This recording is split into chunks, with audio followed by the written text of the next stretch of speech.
అందరూ ఎలా ఉన్నారండి? నేను చాలా బాగున్నాను. మీరు కూడా బాగుండాలని కోరుకుంటున్నాను. వాళ్ళ వీడియో వచ్చేసి ఆషాఢం మొదలైంది కదండి, అందరు బోనాలు అవుతున్నాయి కదా. సో మా పద్మశాలి సంఘం బోనాలు మొన్న ఆదివారం నాడు జరిగాయి అన్నమాట. సో నేను వీడియో ఎడిటింగ్ మండే నాడు చేస్తున్నాను. సో ఈసారి బోనాలు చాలా బాగా జరిగాయండి, అంగరంగ వైభవంగా జరిగాయి. ఇన్ని సంవత్సరాలు జరగని విధంగా ఈ సంవత్సరం జరిగింది. ఎందుకు అంటే సంథింగ్ స్పెషల్గానే జరిగిందండి. పర్ హెడ్ అంటే ఒక కుటుంబానికి 400 రూపాయల చొప్పున తీసుకున్నారు. తీసుకొని వాళ్ళ పద్మశాలి సంఘం అని ఉంటుంది కదా, వాళ్ళు మొత్తం దగ్గరుండి జరిపించారండి. అక్కడ డ్రెస్ కోడ్లో ఉన్నారు చూసిండ్రా, green and pink dress code. వాళ్ళు జమ్మికుంట నుంచి వచ్చారంట మా బోనాలు ఎత్తుకొని ఆడడానికి అని చెప్పేసి. ఈ పోతురాజులు ఇలా ఈసారి అయితే చాలా బాగా జరిగిందండి. అలాగే డప్పు చప్పుళ్ళ మధ్యన ప్లస్ డీజే సౌండ్ చాలా అంటే అసలు ఈసారి డిఫరెంట్గా సెలబ్రేట్ చేశారండి. ఎందుకంటే గతంలో జరిగినట్టు కాకుండా ఈసారి సంథింగ్ స్పెషల్గానే జరిగిందండి. అంటే ఈసారి జనాభా కూడా చాలా ఉన్నారు బోనాలకి. లాస్ట్ టైం అంతకుముందు ఈసారి అయితే తక్కువనే ఉన్నారు. ఈసారి మటుకు కొత్త వాళ్ళు, మళ్ళీ స్ట్రెంత్ కూడా చాలా పెరిగింది. ఈ జమ్మికుంట వాళ్ళైతే చాలా బాగా చేశారండి. ఈ డ్రెస్ కోడ్ ఉంది చూసారా, గ్రీన్ విత్ కాంబినేషన్, వాళ్ళు పింక్ విత్ ఎల్లో కాంబినేషన్. వీళ్ళైతే చాలా బాగా చేశారు. మొత్తం 10 మందిని మాట్లాడారంట. వాళ్ళు ఓన్లీ ఎక్కడెక్కడ బోనాలు అయితే అక్కడికి వెళ్ళి ఆడతారంట వాళ్ళు. సో వాళ్ళ కులదైవం వచ్చేసి మల్లన్న అంట, మల్లన్న దేవుడు. సో వాళ్ళైతే నిజంగా భలే ఆడారండి. ఆ బోనంలో ఏముంది అనుకుంటున్నారు? ఎంటీ అనుకుంటున్నారా? ఎంటీ కాదండి. ఆ బోనంలో పొడి బియ్యము అండ్ బెల్లం ముద్ద ఉందన్నమాట. సో అది పెట్టి అలా అలంకరించారు వేపాకులతోని. సో వేపరెమ్మలు పెడితే చాలండి, కుండకైనా బిందెకైనా ఆ కళ వచ్చేస్తుందండి. ఏమంటారు, బోనం కళ. ఆషాఢం కదండి, వెదర్ చేంజ్ అవుతుంది. సో మన ఏమంటారు, గ్రామ దేవతలను ఎక్కువ కొలుచుకునే మాసం అండి ఆషాఢం. పోచమ్మ, మైసమ్మ, ఎల్లమ్మ ఇలా అందరి గ్రామ దేవతలను కొలుచుకుంటారండి ఆషాఢ మాసం. సో ఒక్కొక్కరి దగ్గర ఒక్కొక్క బోనం అండి. పోచమ్మ బోనం, మైసమ్మ బోనం, ఎల్లమ్మ బోనం, ఇలా ఎన్ని రకాలు అనుకుంటే అన్ని బోనాలు ఉంటాయండి. మేము చేసింది పోచమ్మ బోనం. కొంతమంది ఎల్లమ్మ బోనాలు వేసుకుంటారు, కొంతమంది మైసమ్మ, అట్లా అన్ని విధాలుగా మొక్కుకుంటారండి. గ్రామ దేవతలు మన దేవతల కంటే ముఖ్యం గ్రామ దేవతలు అండి. ఎందుకంటే మనకి ఏదైనా రావాలి అంటే ఊరి పొలిమేర నుంచి వస్తుంది కదా, పొలిమేరలో ఉండేదే గ్రామ దేవతలు. మన గ్రామాన్ని కాపాడేది వాళ్ళే కాబట్టి వాళ్ళకు కూడా మనమంటూ ఒక సమయం ఇచ్చి వాళ్ళకు కూడా ఇలాంటివి సెలబ్రేట్ చేసుకోవాలండి. దేవుళ్ళు ఎంత ఇంపార్టెంటో మనకు గ్రామ దేవతలు అంతకంటే ఎక్కువ ఇంపార్టెంట్ అండి. అందులో పోచమ్మ, మైసమ్మ, ఎల్లమ్మ అంటే ఇక చాలా మెయిన్ అన్నమాట. ఫర్ ఎగ్జాంపుల్ పెళ్ళిలో చూడండి, మా పెళ్ళిలోనైతే పోచమ్మకు చేయండి అసలు మా పెళ్ళి తంతే ముందుకు రాదండి. ఎప్పుడైతే పోచమ్మ దగ్గరికి వెళ్ళి పోచమ్మకు మొక్కు పెట్టుకుంటామో, పెళ్ళి బట్టలు చూపిస్తామో, అప్పుడు ఇంట్లో పెళ్ళి పనులు స్టార్ట్ అవుతాయండి. సో పోచమ్మ ఆగిస్తే కానీ ఏది మొదలవ్వమండి. సో ఈ ఆషాఢ మాసము ఏంటంటే వెదర్ చేంజ్ అవుతుంది కాబట్టి మనకు అనుకూలంగా ఉండడానికి మెయిన్ వేపాకు అంటే యాంటీబయాటిక్ ప్లస్ అమ్మోరుకు ఇష్టమైన ఆకు. సో దాన్ని చేతిలో పట్టుకొని బోనం ఎత్తుకొని ఆడుతూ ఉంటే ఉంటుందండి, మజా ఉంటుంది అసలు. బోనంలో ఉండే మజానే డిఫరెంట్ అండి. అది అందరికీ ఉంటుందని అనుకోదు, అంటే ఉండాలి కూడా. ఎందుకంటే మనం ఏదైనా చేస్తే ఎంత పవిత్రంగా చేస్తే అంత మంచిగా అనిపిస్తుందండి. నాకు ఈ బోనాల ఆట చాలా బాగా అనిపించిందండి ఈ జమ్మికుంట వాళ్ళది.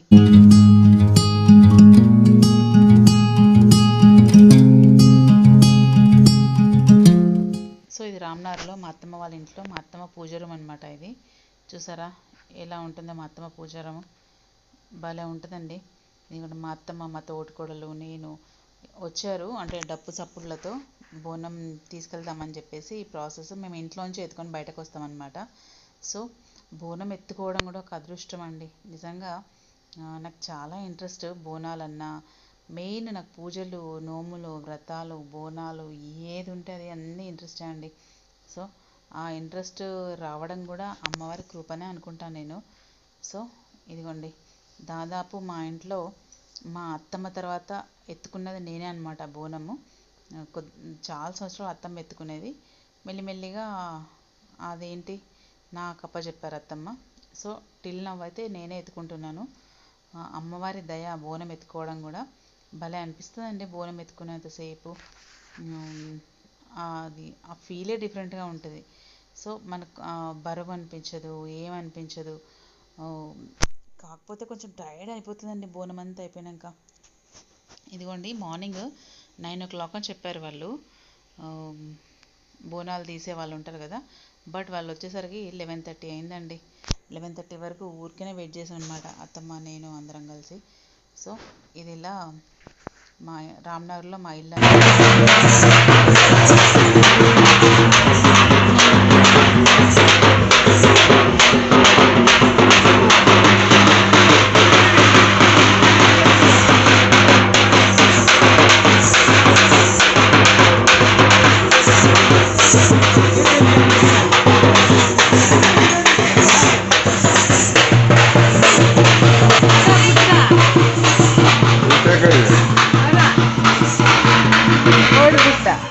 నేను పోతలే కదా.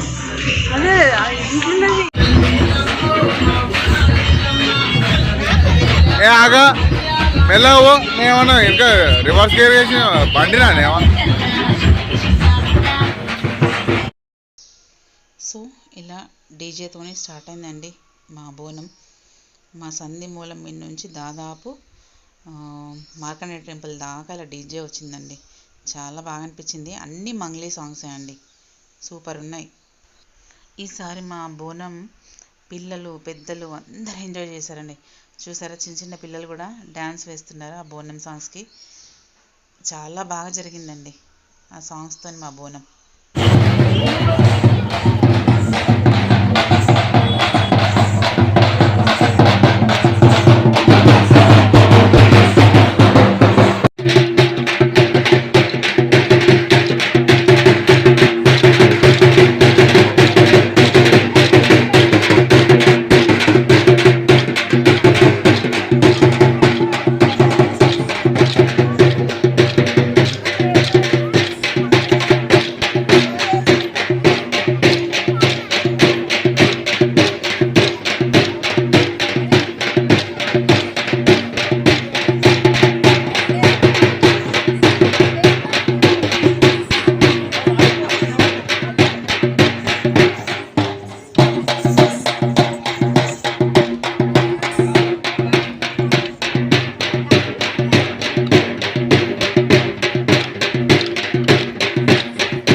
కాకపోతే ఏంటంటే కాపీరైట్ పడుతుందన్న ఉద్దేశంతో కొంచెం భయం వేసి మళ్ళీ నా వాయిస్ ఓవర్ని ఇవ్వడం జరుగుతుందన్నమాట.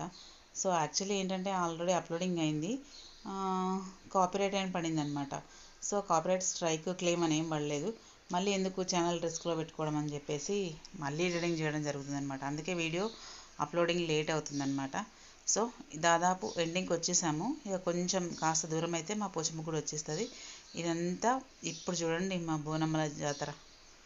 ఎంత బోనాలు ఉన్నాయి చూసిండ్రా, మొత్తం బోనాలు దాదాపు నియర్ అబౌట్ ఒక 200 ఉన్నాయో ఇంకా ఎక్కువ ఉన్నాయో.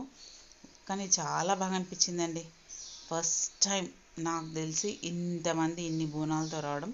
అంటే ప్రతి ఇయర్ వస్తారు, బట్ క్వాంటిటీ తక్కువ ఉంటుందన్నమాట.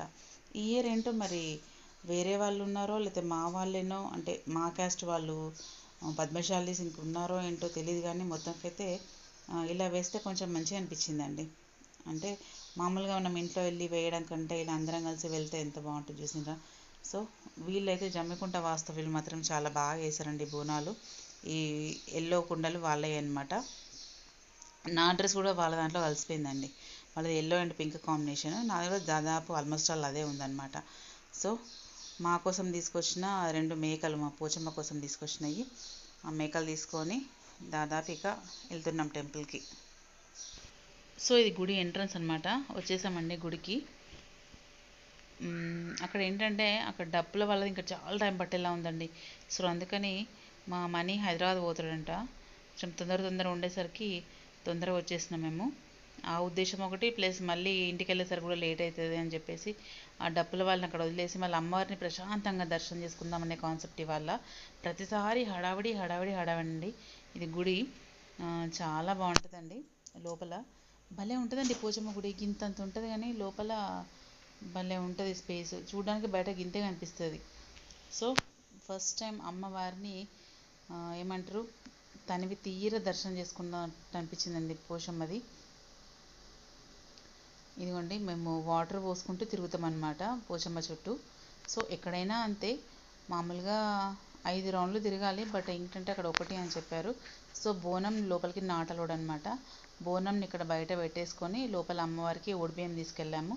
అమ్మవారికి ఓడిబియ్యం తీసుకెళ్ళి కొబ్బరికాయ ప్రసాదం తీసుకెళ్ళి అమ్మవారికి ఓడిబియ్యం పోసేసుకొని బయటకు వచ్చి కొబ్బరికాయ కొట్టి మళ్ళీ మనం తీసుకెళ్ళిన పసుపన్నం నైవేద్యాన్ని అమ్మవారికి లోపలికి పంపించానండి. సో ఇవాళ మాత్రం అమ్మవారి దర్శనం సూపర్ అయిందండి. ఇదిగోండి లోపల మా పోచమ్మ భలే ఉంటుందండి. నా పెళ్ళి నుండి చూస్తున్న అట్లే ఉంది. ఆ రూమ్ ఇంతే ఉంది. ఆ రూమ్కి ఉన్న పవిత్రతనే డిఫరెంట్గా అనిపిస్తుందండి పోచమ్మది. సో ఇంతవరకు కూడా అసలు ఒక అణువు కూడా చేంజ్ అవ్వలేదండి ఈ 29 ఇయర్స్లో పోచమ్మ గుడి. ఇదిగోండి ఓడిబియ్యం పోసేసుకొని అక్కడ ప్రసాదం తీసుకొని బయటకు వచ్చేసామండి. ఇవాళ అయితే మా పోచమ్మ గుడిలో అమ్మవారి దర్శనం అయితే నిజంగా చాలా ఎన్ని సంవత్సరాలకి చాలా ప్రశాంతంగా జరిగిందండి. ఇలాంటి దర్శనం ఎప్పుడు జరగలేదు. ఎప్పుడు నూకురో రారో పోరో అని చెప్పేసి హడావుడి ఉంటుంది. బట్ ఇవాళ ఏంటంటే వాళ్ళని కొంచెం అక్కడ ముందుగా వదిలిపెట్టేసి మేము లోపలికి వచ్చాం కాబట్టి ఇలా ఈజీగా దర్శనం అయిపోయింది అమ్మవారిది. లేకపోతే ఇంతమంది ఉన్నారు చూసిండ్రా, అందరూ లోపలికి వెళ్ళేసరికి అసలు మొసాడదండి. మెయిన్ ఆ చిన్నగా ఉంటుంది లోపల అమ్మవారిది. దాంట్లో అసలు ఏంట్రా బాబు అనిపిస్తుంది. బట్ ఈసారి అయితే హ్యాపీగా అనిపించిందండి. ఇదిగోండి వచ్చిన బోనాలన్నీ ఇక్కడ పెట్టేసి ప్రసాదం కలెక్ట్ చేసి లోపల అమ్మవారికి పంపిస్తారు. నేను ఆల్రెడీ నాది పంపించేశాను. సో ఇక్కడ పోతురాజన్లు ఉన్నారు కదా, అక్కడ పట్నం వేసి మనకు బండారి పసుపు బొట్టుకి ఇస్తారనమాట. సో 2 మేకలు తీసుకొచ్చారు మా పద్మశాలి సంఘం వాళ్ళు. ఆ 2 మేకల్ని కోసేసి ప్రతి ఇంటికి కొంచెం ప్రసాదంగా పంపుతారు. అవును, అడగడం మర్చిపోయాను, మా బోనం ఎలా ఉందండి? ఎలా అంటే అమ్మవారి బోనం, అమ్మవారు కొట్టొచ్చినట్టున్నారు కదా బోనం పైన. నిజంగా అండి అమ్మవారి మా బోనం అయితే చాలా బాగుంది ఈసారి. అమ్మవారి బొట్టు రెడ్, అమ్మవారి లిప్స్కి కూడా నేను ఈసారి కుంకుమ పెట్టాను. అందుకని అమ్మవారికి అంత కళ వచ్చిందండి. ఒక కుండకి మనం వ్యాపారెమ్మలు కట్టామంటే ఆ పవరే వేరే ఉంటుందండి. ఇదిగోండి మా తోడుకోళ్ళ వాళ్ళ ఫ్యామిలీ, నేను అన్నమాట. మేము తీసుకెళ్ళిన కోడి తొందర జట్టు ఇచ్చిందండి ఈసారి. ఇలా ఊపేసింది అంతే, ఒక సెకండ్లో. భలే అనిపించింది. మేమేంటంటే కోడి జట్టు ఇస్తేనే కోస్తామండి, అంటే తల టకటక ఊపాలన్నమాట. సో ఎంతసేపు పడుతుంది అనుకున్నా, 2 సెకండ్లు నోట్లో కళ్ళు వేయగానే ఇట్లా టకటకటక ఊపేసిందండి. సో ఈజీగా అనిపించిందండి. ఈవెన్ మా బోనం ఎలా ఉంది, చాలా బాగుంది కదా అమ్మవారు. నాకైతే భలే నచ్చిందండి మా బోనం ఈసారి. ఇంకొకటి, మా బోనంలో మేము పచ్చనం వండుతామండి, కొంతమంది బెల్లన్నం కూడా వండుతారు. పసుపన్నం వండి మేము పెరుగు తీసుకెళ్తాము, కొంతమంది బెల్లం అన్నం వండి పెరుగు తీసుకెళ్తారు. సో నేను చేసిన మటుకు బెల్లపన్నం వండుతాను ఇక్కడ, నాకు అది అలవాటు అయిపోయింది. సో బెల్లపన్నము పెరుగు, కళ్ళు శాఖ తీసుకెళ్ళవచ్చు. సో ఇదండి ఇవాళ వీడియో. ఎలా అనిపించిందండి? చూసి like, share, comment and subscribe my channel. Bell icon press చేయండి ఫర్దర్ నోటిఫికేషన్స్ కోసం. థ్యాంక్స్ అండి, థ్యాంక్స్ ఫర్ వాచింగ్. నా బోనం ఎలా ఉందో ప్లీజ్ చెప్పండి.